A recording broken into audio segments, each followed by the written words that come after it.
Welcome to the Transatlantic, a podcast produced by the U.S. Helsinki Commission.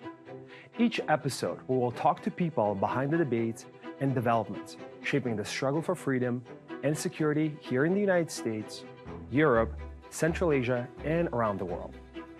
These conversations will cross oceans, intellectual divides, and political affiliations. We'll look forward to having you along for the ride. My name is Bakhtin Nishanov, and I'm a senior policy advisor at the Commission, and I will be your host. So this is not the way for us. So we decided, okay, we have to tell people what is going on around them, but we do not have to be so boring, so drama. So we have to talk with them in another way, where they will want to hear us, because after that, they will have kind of hope for them. So there is light at the end of the tunnel. Today, I'm joined by Nastasia Roda, director of Nasha Neva, one of Belarus's oldest and most prominent media outlets.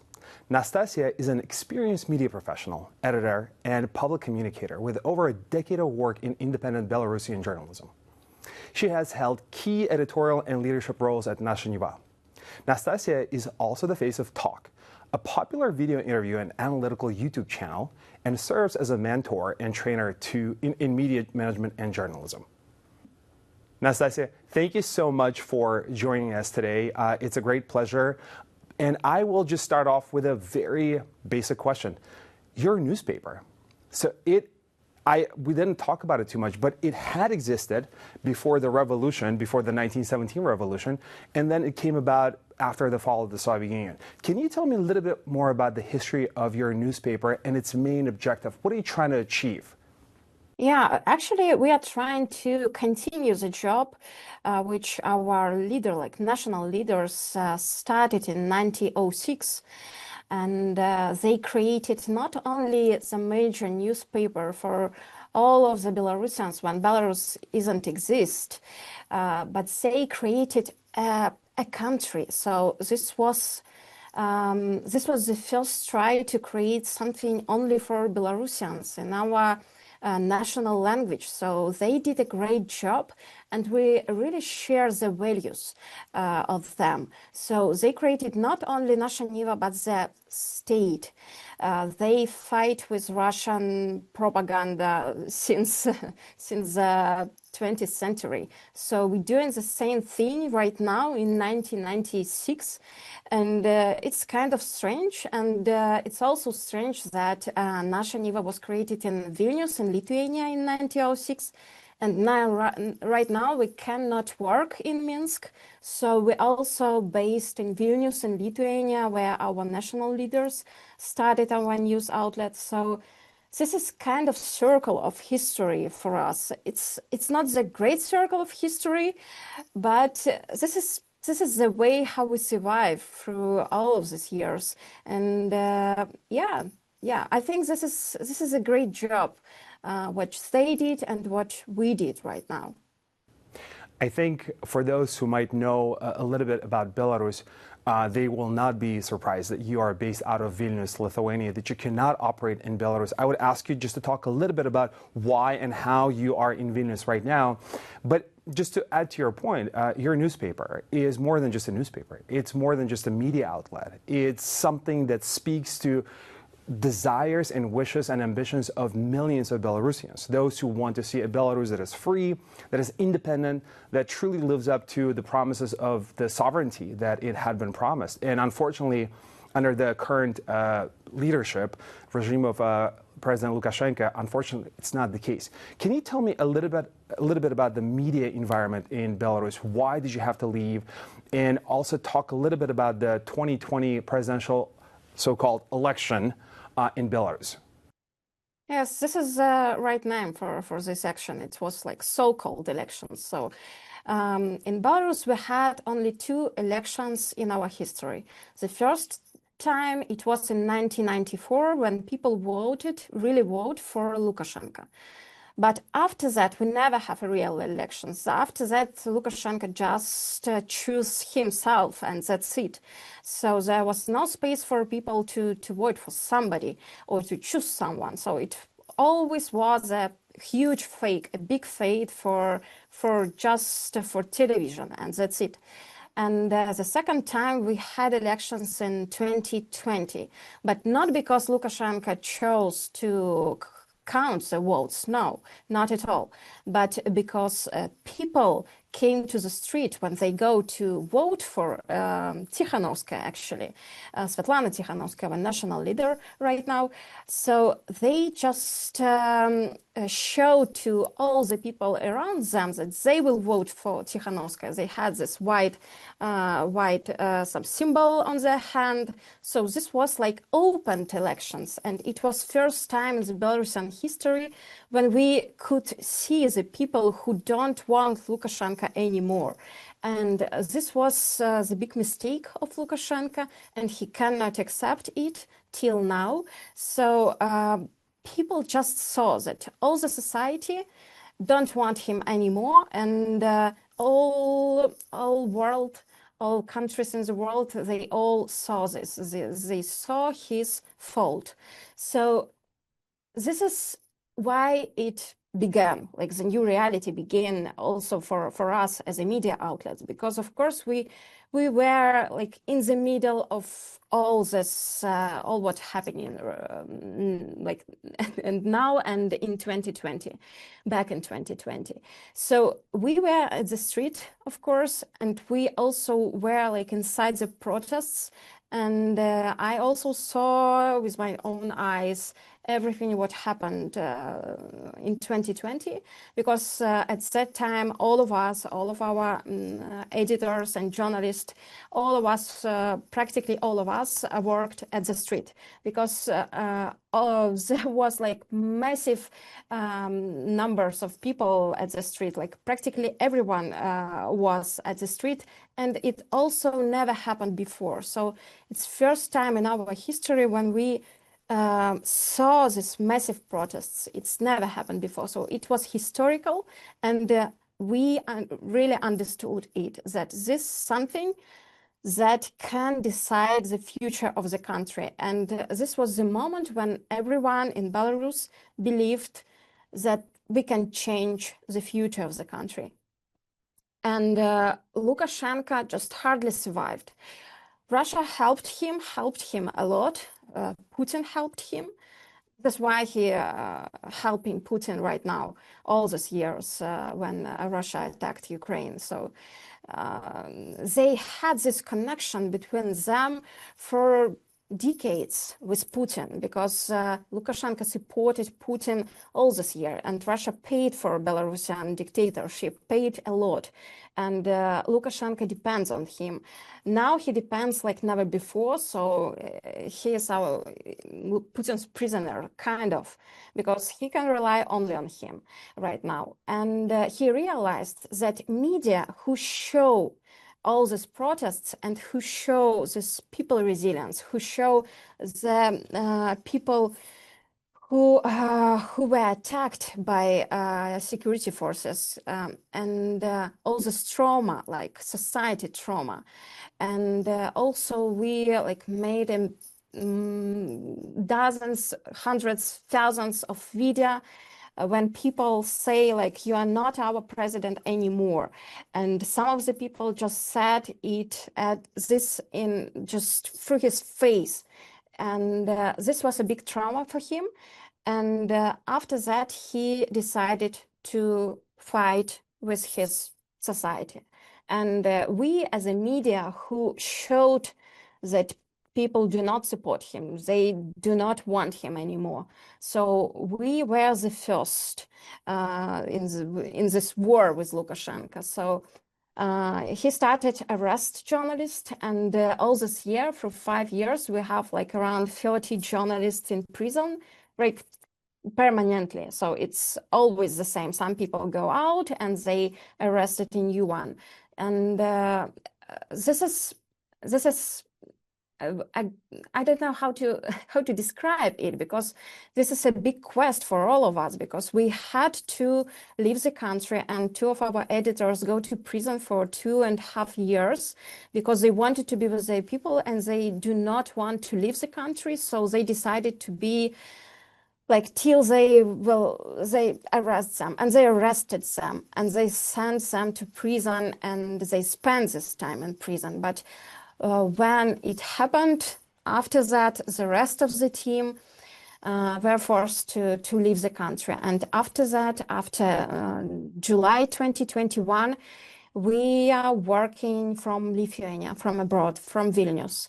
And this is great for us that right now it's not like in Soviet time, like not like in Soviet Union, because in Soviet Union people had free radio liberty, but that's it. They do not had social media networks. They do not had like TikTok, Instagram, YouTube, Facebook. Nothing existed. So only this propaganda news and this free voice, like one free voice from US also. So this is a totally different situation. And this is great for us because this is the way how we survive for all these years, how not only Nasha Niva survived, but all of our Belarusian media field, because it's not only us, but it's dozens of media working right now for Belarusians inside the country.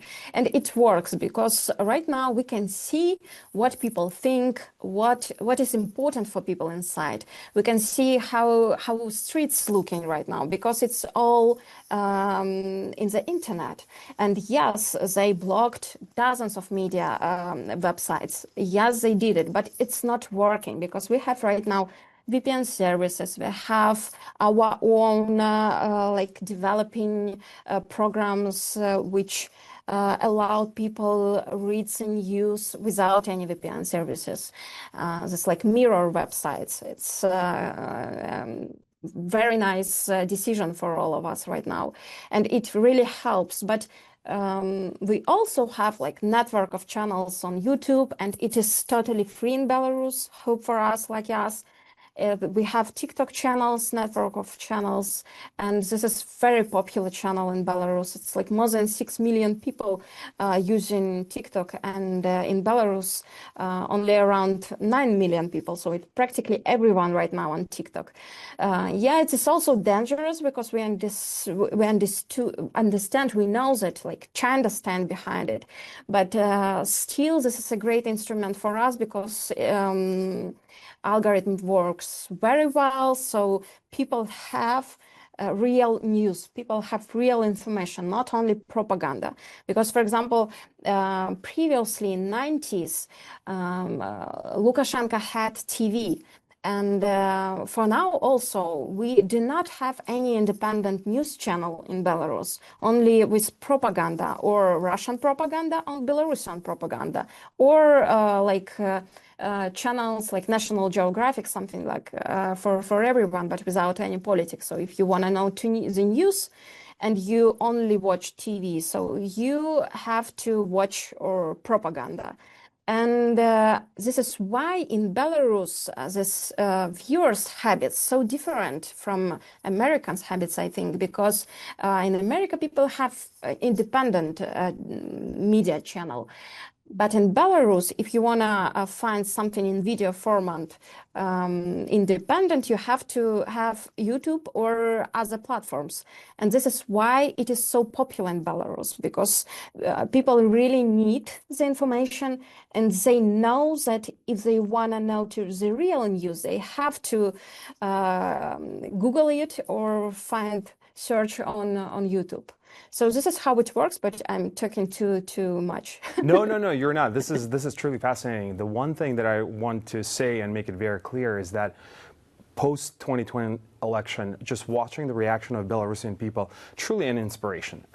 Millions, right, just came out, regular people, and to claim, obviously then Lukashenko tried to claim that it's being, directed from somewhere outside and whatnot, but it was truly great and inspiring to see so many people of so many walks of life, so many different ages come out and just make a statement about what they want and where they want to go and how they're tired of this government, right? That they want change, and it was truly incredible. And the violence that the regime used against them, the photos that we saw, despite all of it, people kept coming out, people kept protesting, and it was all across the country. It wasn't just in the capital, which tends to be the case in many of countries where it's capital, but it was everywhere in Belarus. It was truly, truly incredible. So I'm sorry that you had to leave the country, but I think what it means is that the work that you're doing right now is even more critical.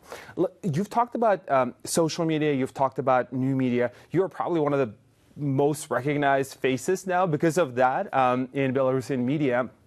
How do you keep up? You did talk about it a little bit, but I do want to kind of explore this a little bit more. How do you stay in touch with people in the country? Is there some sort of threat or safety concerns for people who might be sharing information with you? Because it's a two-way street. I mean, people might not realize, but Lithuania, Vilnius is not that far from Belarus. I mean, the physical border is not that far, but obviously completely two different universes. In Lithuania you have freedom and ability to do what you do, but in Belarus it's not the case. So how do you stay in touch with people in Belarus? How are they communicating with you? And are there any concerns? And I need to kind of probably knock on wood, but you said that people still have ability to access YouTube and all these things. Do you think this may change in Belarus? Yeah, actually, this is a nice point because I'm really famous in Belarus, because my face on YouTube every week. So yeah, people, I think people know me, but I do not feel that. And this is super strange because sometimes here in Vilnius, I see people and they come to me and even give me a hug or something and say, "Oh, I know you." Yeah. Yeah, but it happens super rare because these people just came from Belarus. They have vacation or something, and they come back to Belarus, and I'm still living here with Lithuanians around me. So this is very rare situation, and this is why I really don't feel this that I am famous. It's not like it has to be or should be, but it is also great for me because I do not have star or something here. It's not working like this because I'm just talking with some colleagues or heroes, my heroes during this interview show, and for me, it's I'm talking with them and that's it. I do not have audience because I do not feel that, but I can read their thoughts and everything in the comments under the video. Yeah, and this is really great instrument because we can see what people think. We can read that. We can talk with them here, just right under the videos which I produce, for example. And right now I'm talking about my project because for me it is super important to understand what is the most interesting for them, what is the most important to them. So this is great instrument. But for you to know, for your audience to know, on TikTok, for example, only under one channel, we collected around 100,000 of comments per month. So it's I don't know, it's million comments per month, and it is just not possible to process all of this reactions. So we try to be to find something that is important for all of us, and then we discuss it with our team and thinking what else we can do, what else we can create for them, for these people. And also we have personal connections, and some people write to us, to our media, social media, in private messages, so they can share with us something. We all, of course, we have security channels, and we publish it on all of our platforms. So if you wanna to give us some sensitive information, so do it in right way. So to think about your safety, because this is the most important thing for us. We do not want any people in prison. We already had people in prison, and it is a very bad situation for everyone. So we do not want this anymore. So we have to be very very sensitive working with those kind of information. But we, of course, we do it. And on YouTube and Instagram and TikTok, people do not worry about sharing something which is not so sensitive. But it is important for us as a journalist just to understand what is important for them. So what is going on with prices in the markets, what is going on with their like streets and towns and anything. So this is the most important to feel like we are still in Belarus, and we have to think like this because if we will think like okay, we are not there anymore, we have to be part of Lithuanian society. I'm sure this won't work. It's just not possible to be to talk with people in the same language. Do you feel that this engagement, this new opportunities through YouTube, TikTok, and whatnot, how did it change your audience? I mean, age-wise, do you feel like younger people are more engaged? Do you feel like that you haven't lost the older audience that might have listened to you? Because there was a very specific. I knew about your publication even a decade ago, but it was a different audience, and I do wonder how that has changed over the years. Yeah, this is super important thing for Belarus because we had newspaper in 90s, but now in Belarus, newspaper just doesn't work because it is all monopoly of the state, and it couldn't be successful if it's like working in this way. So we go to web. And right now, when these new technologies came to us and new platforms, we realized that we have to be with people where they are. So on YouTube, for example, we have a very older audience. So it's 45 plus. So people who watched TV channels and had this habit from Soviet Union time, they have the same habit, but they just change the platform. So we produce for them this news format, which is always was the most successful on TV, but on YouTube. So this is why it is very popular for this audience. And younger people, they do not want news like at all. It's not for them. They want TV shows, they want some comedies, they want music, films, and you know that. I think so. But for Nasha Niva, news is the main product. So what did we do? We go to TikTok and we create some channels with news, and we produce news for different audience. For example, local news for some regions, political news for everyone who really has this interest in politics and economic questions or something. And then we have like just big news of Belarus about everything, and some news with agenda of all post-Soviet country, just for this Russian language region, and it works. And TikTok news popular around like every audience. So younger people watched it and older people also watched it. It's like practically everyone watched news on TikTok right now. And this is strange because, of course, it's changed the habits and the information. But when I thought about this, I think it is not like, when TikTok just developed, many of Belarusians thought that this is only for fun. And it will work only if you do something crazy, show like you dancing or singing or I don't know, anything like this. And that many of us felt that news just cannot work on TikTok. But right now it is work, and it is work super cool. So this is a major audience here with different political views also. And this is important for us because we want to talk to different audiences and also with people who do not want think about I want to be with Russia or I want to be with Ukraine. So we have to talk with people and say them that you have to be with Ukraine because this is about Belarus and future, and we have to give them a real information about the war.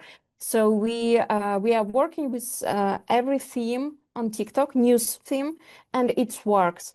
So this is very great instrument. And to be honest, on YouTube, we also have young audience, but you have to produce some different formats. So on YouTube, Belarusian YouTube, we have some popular YouTube shows, but just it's not about Nasha Niva.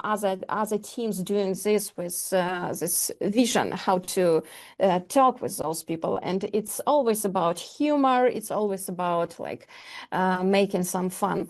So it works for younger people. Yeah. I think you've instantly become my favorite person because you were talking about young people and you said, well, you know how it is. You put me in a young people category. So that's instant plus. Amazing. So thank you for that. And I'm going to return the compliment by saying that you clearly are an incredibly savvy media organization. You have identified your audiences and you cater to each audience separately, but with the same message. And I mean, I think in this day and age, not everyone can do it. I mean, media companies are dying left and right simply because they haven't been able to figure it out.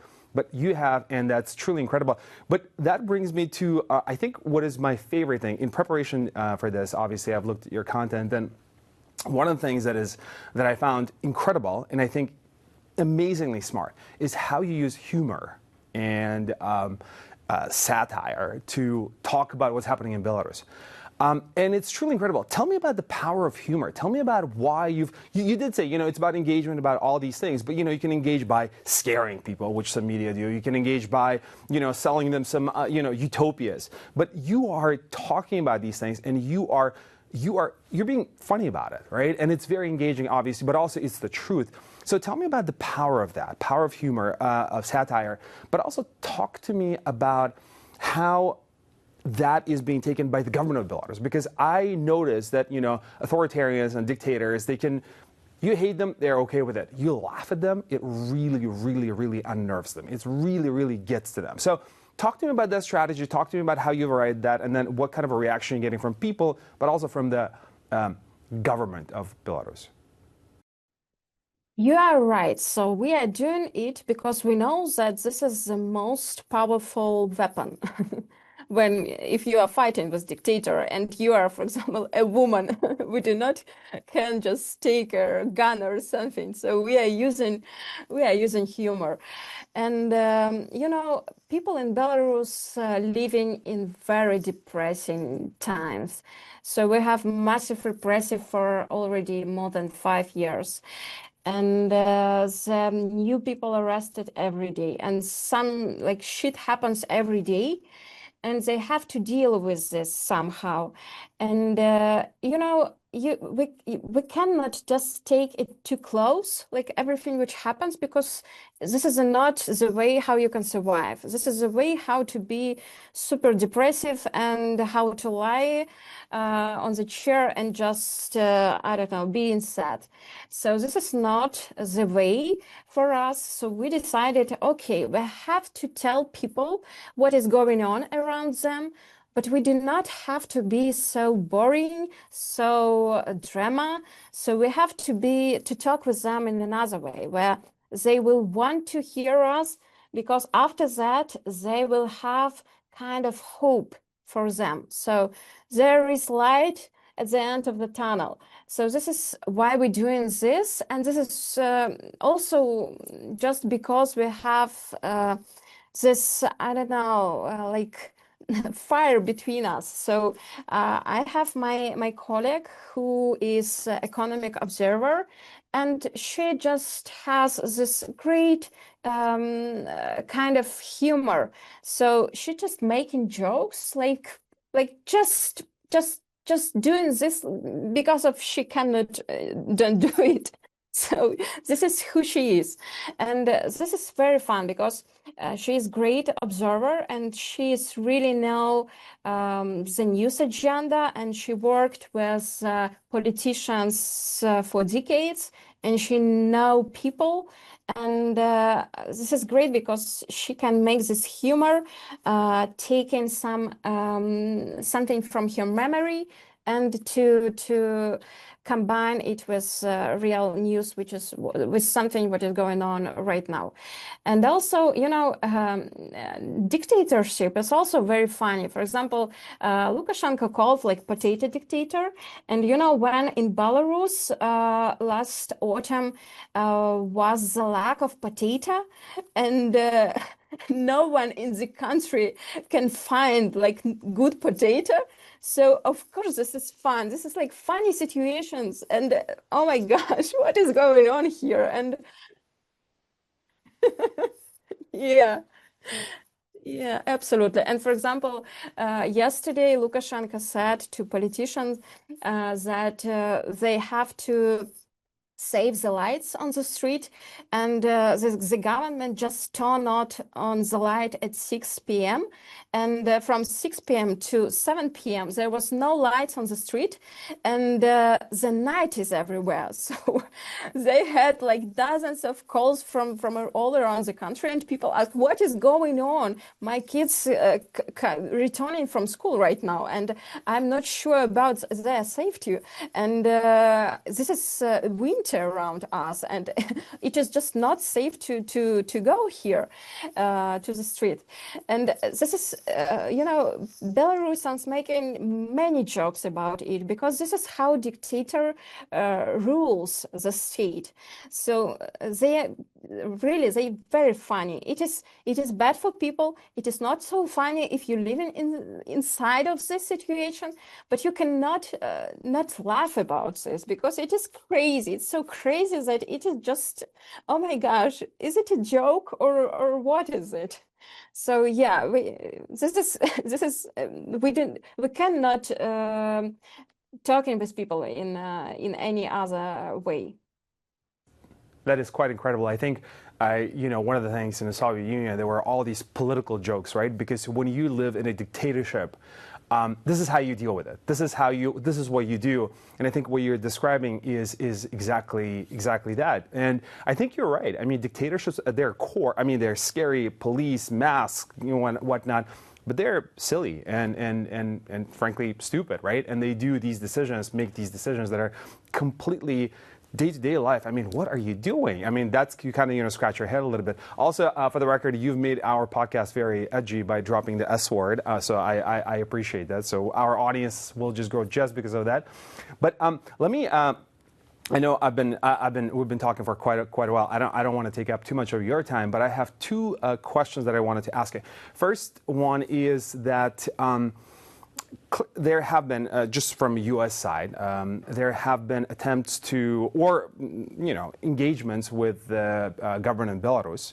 One of the things that has happened as a positive, political prisoners have been released. So tell me about if you were in a room, and it could be, obviously this is not, a private conversation. This is very much a public conversation. But if you were talking to policymakers in Washington, D.C., if you were talking to both, on congressional side, on the executive side, and you were advising them on how to engage with Belarus, or whether to engage, or the wisdom at all of, reaching out to Belarus, what would you tell them? What would be your advice to them? There will be two things. First, do not trust him. Do not believe in anything that he said, because this is not true. He can change his mind like after your conversation, and you have to keep this in mind. But I'm sure they know that, US politicians. But the second thing, it is about them. Do not afraid of Lukashenko because he super scared, especially after the Venezuela, because he really afraid that someone can do something like this to him, because he knew that he should to be arrested, should to go to prison, and this way to survive is to sit on at this presidential chair till the end, like till the end of him and his regime. And he afraid of everyone. This is why he continue all these repressions for all this time. This is why we do not have any independent media inside the country right now, like no one at all. And he's scared of everything. And he also very scared of Putin, because he knew that he depends of him. And this is not kind of connection that he can control. So he is in hand of Putin, and he don't like this kind of situation. He want to have another source of power, someone who can save him. So he has to have these two chairs, because it is not safe situation when you sit only in one. So do not afraid of him. This is what is the main point. Just ask him to do thing and control it, and just say that you have to do this, and there is no other way. And he understand only one language, the language of power. And the US government right now has this language. So just put this power on him, and I think he will listen, because if he feels some kind of some kind of fear, so he will use this against of you. So this is, I think, the most important thing. Thank you. These are words of wisdom, and I genuinely appreciate it, and could not have agreed more. You are doing more than just, you're not in this just to make money or to become popular or that. You are, as you said, you're there to provide hope, to give hope to Belarusians who are inside the country living in these tough economic times, horrible political environment where we have political prisoners, no free media, any of that. But you are doing God's work by giving people in Belarus hope. So we are obviously big fans of yours. But I also know, and it's probably reality for a lot of media outlets, independent media outlets, especially when you're based out of another country where the rent is high and cost of living is high, that running a media outlet is expensive. So, and I know, again, in preparation for this, that people can support you by providing donations and whatnot.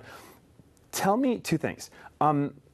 How can people, first of all, where can people find you? I mean, you said YouTube, whatever. How can they find you? How can they support you? I mean, beyond beyond maybe somebody wants to make a donation, that's up to them. But even beyond that, how can they support you? How they can be supportive of your mission? Because again, ultimately, at the end of the day, you're not a partisan organization. You're not taking anything. What you're talking about is just doing your work, providing information to about Belarus, to Belarusians, and to outside of Belarus. So how can people, maybe in the United States, maybe other places who might be watching and listening to this, how can they support you? This would be super great, and we really appreciate any support, because, as you know, there is no way for us to have this traditional money from advertisement, for example, or paywall, because we are extremists. Yeah, I'm the face of Belarusian extremist formation. To be clear for the audience, because this is clearly it's extremist according to the Belarusian government, not according to any standards that are acceptable in a normal world. So just to be clear, you're not extremist, but according to Lukashenko, you are. Yes. Yeah. According to Lukashenko, in Belarus, it's thousands of extremists, practically everywhere around him. Yeah, this is absolutely crazy Belarusian reality. When if you are a journalist, you are like a terrorist. Some journalists are really in Belarus like terrorists. Yeah, they called them like this. Yeah, it's crazy. So for surviving, we are using a model like, yeah, of course, we have these grants and support from Europe, from US, but we also really rely on donations from our readers, from our viewers, and we collect them through these platforms for donations.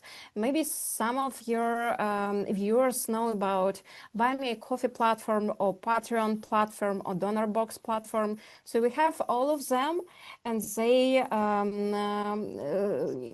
just under all of our projects, the links to these platforms. So if you will go to YouTube and find like talk product or go to website Okay. and Just people, yeah, it's not T-A-L-K, it's T-O-K, yeah. That's right. That's right. Yeah. And or find our newspaper like nashaniva.com.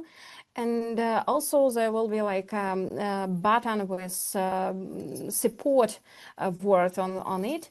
And you can find there all the links to all of these platforms. And this is super easy to make donation. It's just 2 clicks and that's it. So this is very easy to support Belarusian media, and we will like super appreciate this. And thank you for that. No, Nastasia, thank you so much for joining us today. Again, what you're doing is incredible. We are all in awe of your courage, of your commitment, and you know, I was talking to a friend in another country, and he said, well, thank you for talking about our country. It's another country that's going through major problems. We're not going to talk about it right now.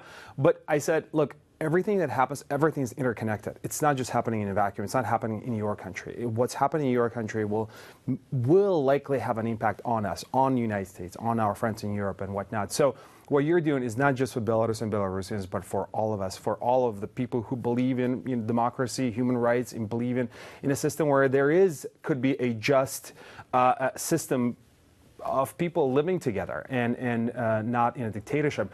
So thank you for everything you do. Thank you for joining us today. And we're looking forward to continuing watching what you're doing and just continue watching your rise and impact. So thank you so much. Thank you so much.